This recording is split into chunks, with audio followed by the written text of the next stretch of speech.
Why did I choose an electric garage heater? Plain and simple, out-of-pocket cost. I compared it to a 30,000 BTU garage heater, gas, with direct vent pipe, and the difference between the installation prices, the purchase and the installation prices, is pretty great. So I sat down and I figured it out, how much electricity this would use, how much gas the other one would use, and it just made my decision pretty easy. Hi everybody, I'm Jim Deerdorf and this is Detroit DIY. Let's dig into this. When I first started looking into replacing the heater in my garage, I looked at out-of-pocket costs. And I also looked at the price of electricity, or what this 5,000 watt electric heater would use per hour. And I looked at the price of gas per hour that a 30,000 BTU heater would use. The split between them was pretty large. A 5,000 watt garage heater will use about 65 cents of electricity per hour of runtime, where in comparison a 30,000 BTU gas heater would use about 28 cents an hour of runtime. So there's a considerable difference there. However, there is also a considerable difference in the installation costs. All in, this electric garage heater cost me about $390 to purchase the heater, the wiring, the breaker, the whole shooting match. On the other side of things, the 30,000 BTU garage heater would have cost me about $1,300. The direct vent pipe is extremely expensive, and the heater is also fairly expensive. So in looking at those figures up front, you can already see that the garage heater would be a great savings. However, what about the electricity that it's going to use? My out-of-pocket expenses were $981 less than installing the gas heater. So what I did is, after this electric unit was installed, I did some work out here and I was messing around and I just kind of timed it to see how much it runs. And this electric heater runs about 2.5 minutes every 20 minutes. I've got it set on a low setting. Probably about 60 degrees in here. It's doing a pretty good job. I'm happy with 60 degrees, keeps everything from freezing. If I want to come out here and do some work, I'll turn it up a little bit and let it run and warm it up a little bit more than 60, but I'm just fine with that for sitting here empty, just keeping things from freezing. So taking those figures at 2.5 minutes every 20 minutes, this heater's running about 96 hours a month. That's roughly about $65 of electricity that's going to cost me per month to keep this garage heated.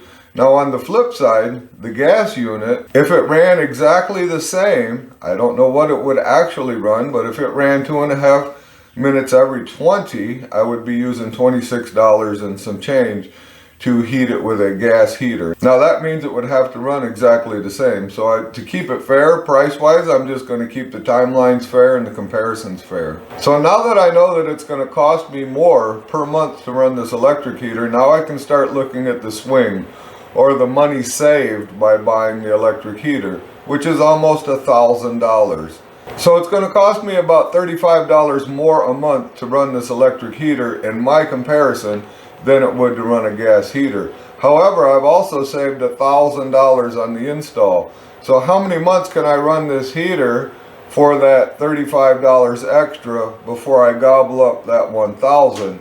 And that's quite significant. So with the $1,000 initial installation savings, and then you factor in the amount of extra electricity that the electric is going to use versus the gas, and you factor in the amount of gas that the gas would use over the same time span, it's going to take about 7 years before this electric heater surpasses the savings. At that point in time, it'll start costing me extra than if I would have installed the gas heater. However, if I was to flip it the other way around and take the initial $1,300 hit in the purchase price and the installation of the gas heater, it would even be a longer period before I got any return, if I did get any return at all on my purchase price.